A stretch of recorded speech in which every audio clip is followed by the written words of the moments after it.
Hi guys, Josh from Smith Boys Racing. Just a quick one tonight, just out in the garage, in my pyjamas, tradie pyjamas. It's getting a bit cold.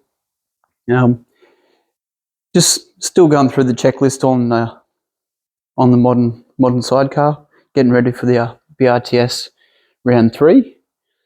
Done a few setup changes.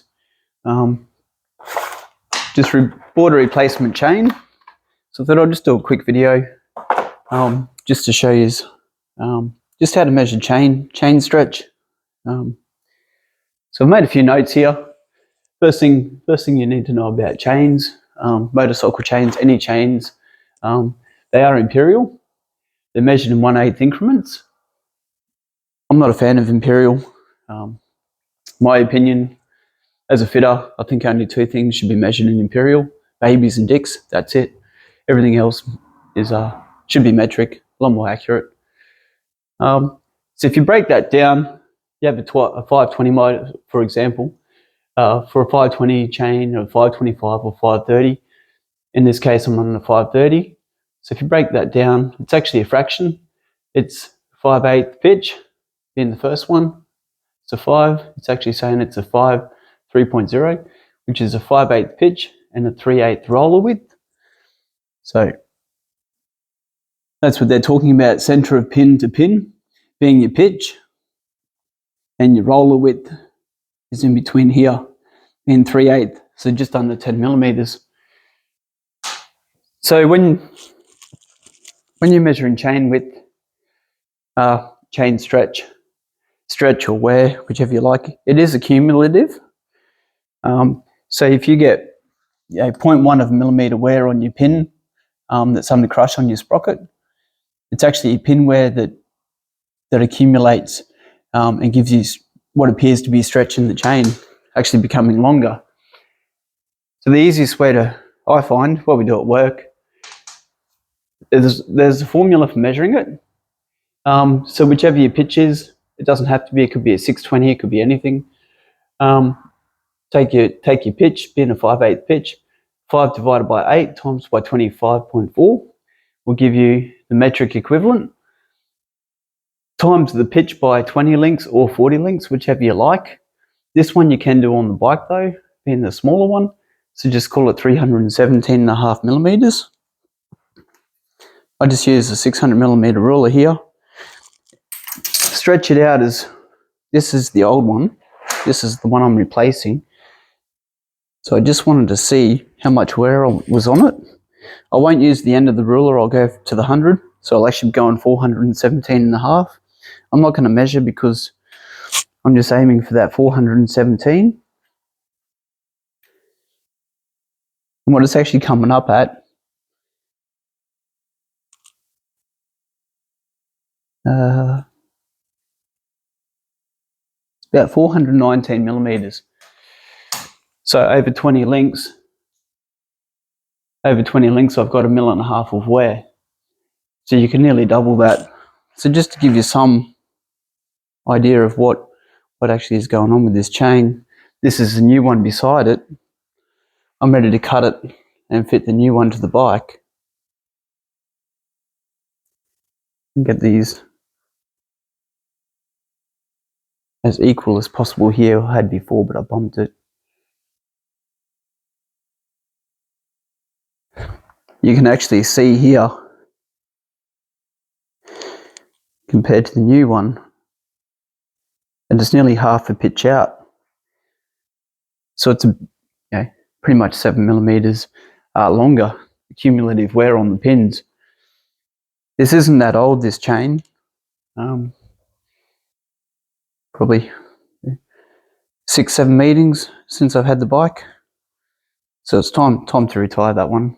Can put it away in a box, put it in the toolbox. So yeah, that's just a little trick to measure them. Chain slack as well. All my fitting books, they talk about 4%. It's pretty good rule. So 4 millimeters per 100 mil of your span, center of your 2 sprockets where your chain contacts. That's your span. So yeah, just 4 mil per 100 is the general rule. 4% chain slack. So one thing I would note when you're doing these chains,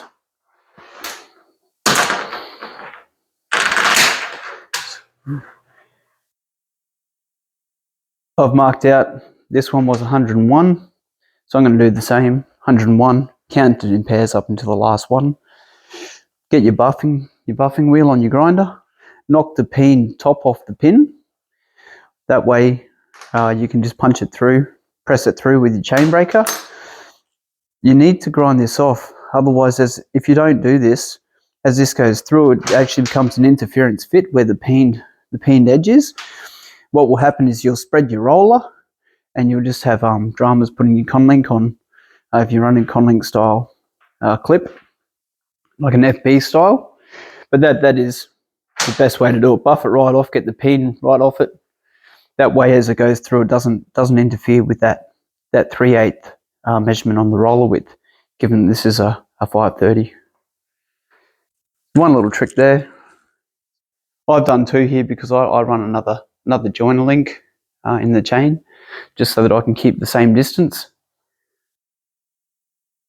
This one I'm running, it's a DID 530.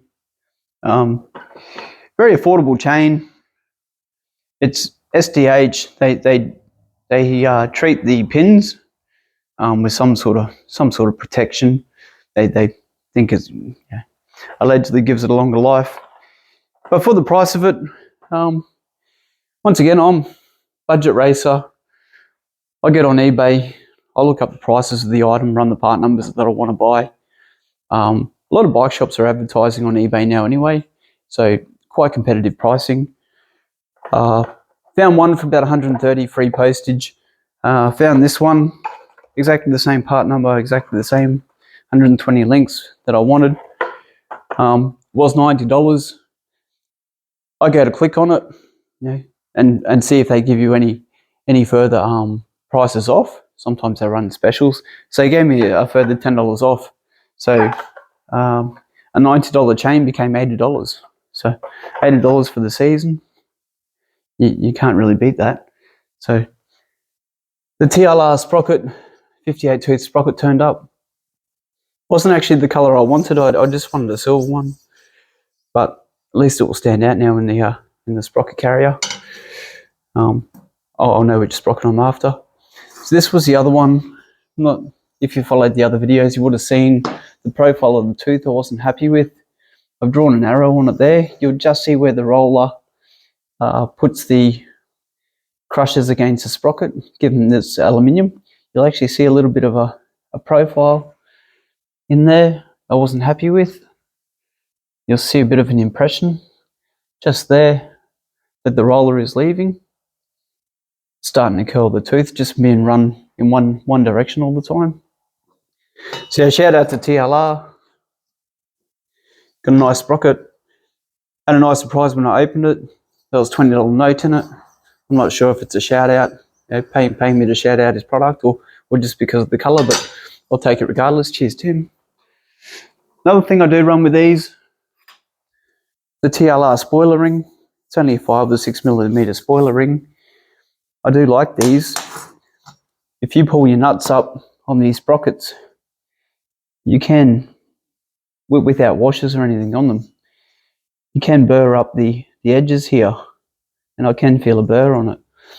As I said before, when you do pull it up against a mating surface, if you do have any burrs on it, it will kick the sprocket and will make it run untrue between the top and the bottom where it runs on and off the sprocket. So I like these spoiler rings. Just guarantees that you're never going to damage your sprocket. When you turn your sprocket, you're always going to have nice mating surfaces. They go on like that. This will be sacrificial. The spoiler ring will take any impressions left from your nut and won't burr up your sprocket like it has in this instance, where the holes have ovaled a little bit just under the load as it takes up. But yeah, they're quite handy as well, another TLR product. So yeah, that's pretty much it for. Oh, actually, I will speak about these quickly. MX Store, these are proper. It might have been $10, $12. There are Conlink pliers. they're quite handy. They got a odd shaped nose on them. Have a groove in there for actually clamping on the pin when you're doing your clips, like your FB style clips. So they're quite handy to have. Chuck them in the race box as well. What else happened? Oh yeah, I did get the Team Thompson Racing invoice come through. Shout out Team Thompson, finally. I've been asking for it for a while. And it is getting a bit cool in the garage at night, so I've actually been wanting to get some heating out here. So I think this will work pretty well for tonight. Cheers, Adam. It's going to keep me warm out here tonight while I put my chain on. So just joking, mate. I did pay the invoice, guys. He's family. Look him up. Shout out Adam. Always comes through with the goods. So just a little prank. So no worries, guys. We'll catch you next time. Bye for now.